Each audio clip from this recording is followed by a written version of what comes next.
What's going on, guys? Welcome back to the channel. It's been a long time since I brought you an update video on the Eg4 solar hybrid heat pump, so I thought I'd bring you one today. This is the 3-year mark we're coming up on for me having this heat pump installed, so I thought I would give you kind of another long-term review. I've done one every year since I put it in, so here we go. It's up and running, as you can see, heating the main part of the house at about 72 degrees right now. This thing has not been getting a ton of use lately, and that is because natural gas has been very cheap this year. 3 years ago when I put this in, natural gas was up at 34 cents a cubic meter. Right now it's down at around 17. Now, for those of you that don't know, this is a solar hybrid heat pump. It can run on solar input directly. You can hook solar panels right up to this. I don't currently have it connected that way. I have it running off of my large inverter battery backup system and these panels up here on the pergola. I also have added some panels over here on the fence since I made a video. These are doing pretty good. I don't have to clear the snow off of these. That tree is obstructing them a little bit, but they do help on days where this main array gets covered in snow. So I'll take you inside and show you the output of the indoor head unit. It's doing pretty good today. We're at about minus 15 Celsius or around 6 degrees Fahrenheit, I think is where we're sitting right now. So doing pretty good on a cold day like this. I'll take you inside and show you that now.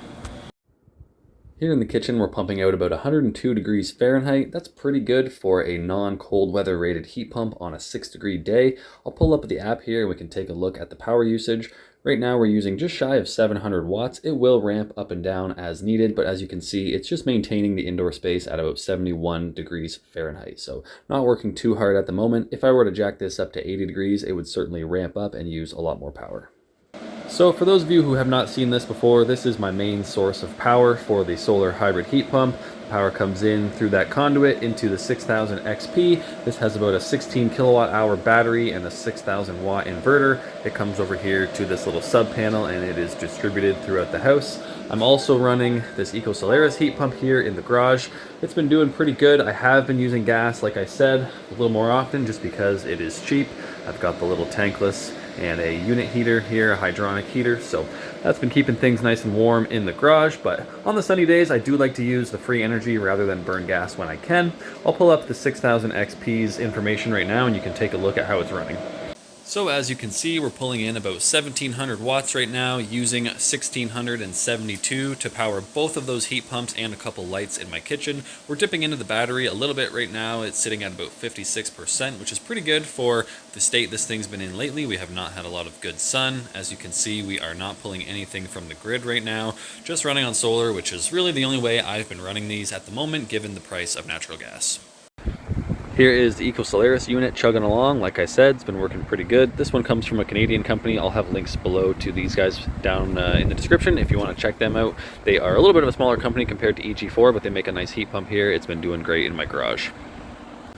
Since this is more of a supplemental source of heat, I do have the luxury of choosing between natural gas on my furnace or electric Eg4 heat pump, but my father-in-law in New York State has 3 of these, and they act as their main source of heating and cooling. They've had great luck with them. They work great even down to these cold temperatures like we're having today. Obviously they use a lot more energy, but they are able to run in very cold temperatures, given the fact that they are not technically a cold weather rated heat pump.